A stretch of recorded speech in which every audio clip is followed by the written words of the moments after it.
Bonne nouvelle pour la rentrée académique 2022-2023, l'École supérieure d'administration, d'économie, de journalisme et des métiers de l'audiovisuel ESAE vous ouvre les portes de ses différents sites. À Gbedjourmende, à Bomé-Calavi, à Kpakpa et même à Parakou, l'université ESAE vous offre des bons d'études et des demi-bourses dans toutes ses filières en licence 1, 2 et 3. Et pour les 100 premières inscriptions en master 1 et 2, bénéficiez des demi-bourses. Nouveau bachelier, vous avez au moins la mention assez bien. Inscrivez-vous vite à ESAE et bénéficiez d'un bon de 50 000 francs CFA. Étudiants, étudiantes et nouveaux bacheliers, payez 200 000 francs CFA en sciences de gestion, sciences économiques, sciences juridiques et en administration des affaires en licence 1, 2 et 3 et 500 000 francs CFA en master 1 et 2, 250 000 francs CFA en administration générale, administration des finances, journalisme et métiers de l'audiovisuel en licence 1, 2 et 3 et 600 000 francs CFA en master 1 et 2. Alors, inscrivez-vous vite et profitez des offres exceptionnelles mais également d'un enseignement de qualité à l'université d'excellence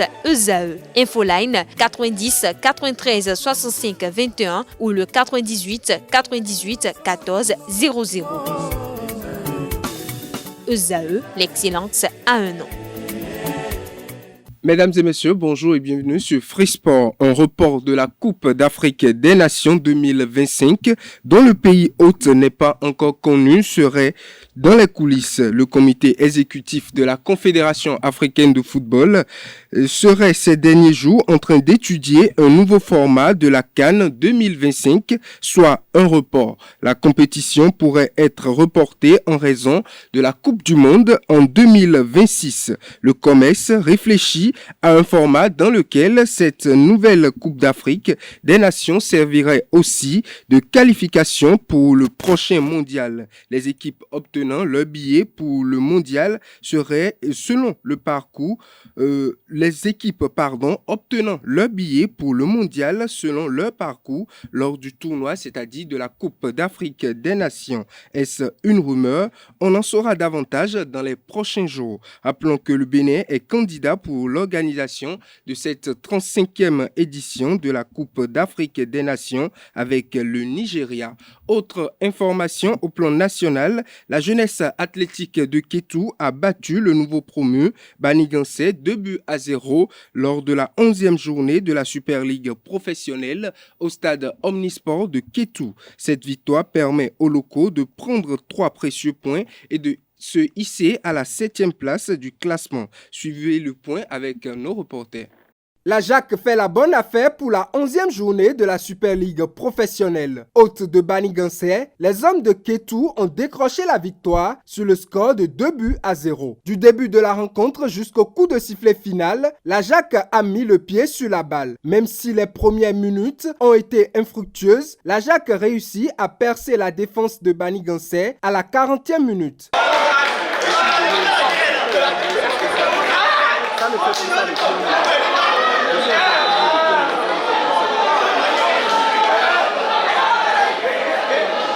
Sur ce penalty, la Jacques prend l'avantage au Maquois avec son capitaine Arnaud Conan.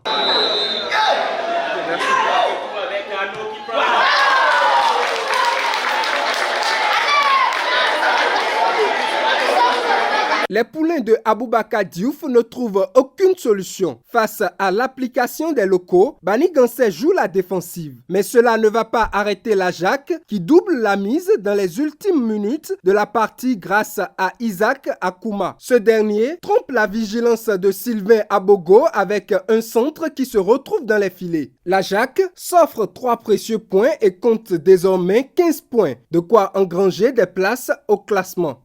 L'association sportive de la vallée Omnisport, ASVO, a étrillé Dynamo d'Abomey 3-0 au terme d'un match très disputé lors de la 11e journée de la Super League professionnelle.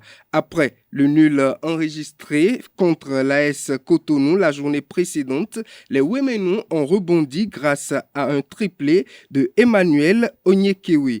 Le débriefing des deux entraîneurs avec Colombe Oussou. Franchement, nous sommes très contents ce soir. Ça montre que le travail paye. Néanmoins, on aurait pu mieux faire. Et je pense qu'on va continuer le travail pour nous améliorer davantage. Le haut niveau, c'est les détails. Et je pense qu'ils sont en train de comprendre. La chance, c'est qu'ils sont très réceptifs.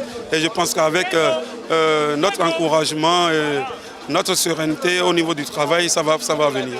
Bons joueurs comme les autres attaquants que nous avons, qui étaient blessés. Donc il n'a pas eu beaucoup de temps de jeu ce soir. Nous, il a dit qu'il est prêt. Nous l'avons titularisé. Il a fait un bon match pour nous. Il a marqué 3 buts. Je pense qu'il aurait pu faire plus. C'est une grosse équipe que nous avons gagnée ce soir.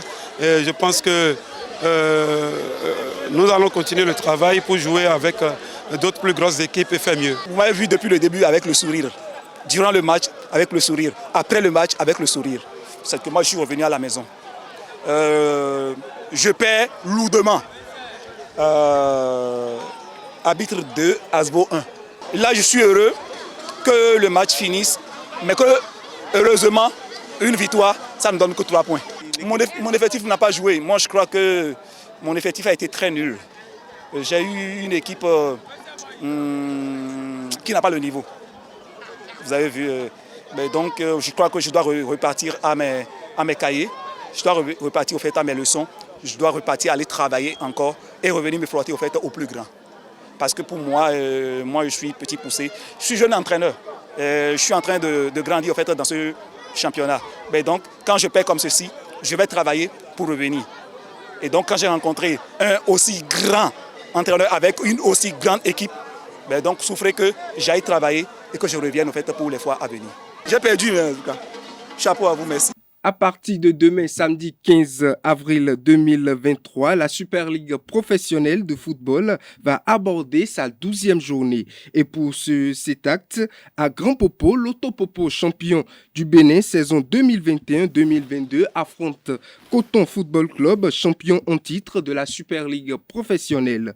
Un choc sans précédent qui attise l'haleine de tout le public sportif. Ce match présente aussi un véritable enjeu. En effet, au terme de la 11e journée de la Super League professionnelle, les deux équipes se talonnent en tête de classement. L'Autopopo leader actuel avec 24 points et Coton Football Club deuxième avec 23 points. Ce match pourra permettre à l'une ou l'autre des deux équipes de prendre définitivement les devants dans cette première manche de la Super League professionnelle.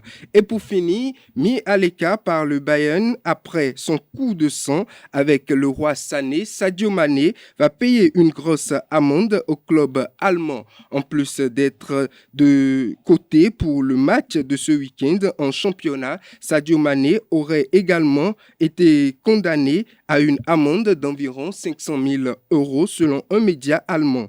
Bien que Sané ait plaidé le cas du Sénégalais pour alléger les sanctions à son encontre, Sadio Mané est obligé de payer cette amende. Mais avec un salaire de 1,15 million d'euros par mois, le champion d'Afrique n'a pas de souci à se faire. Mesdames et messieurs, c'est tout pour Free Sport.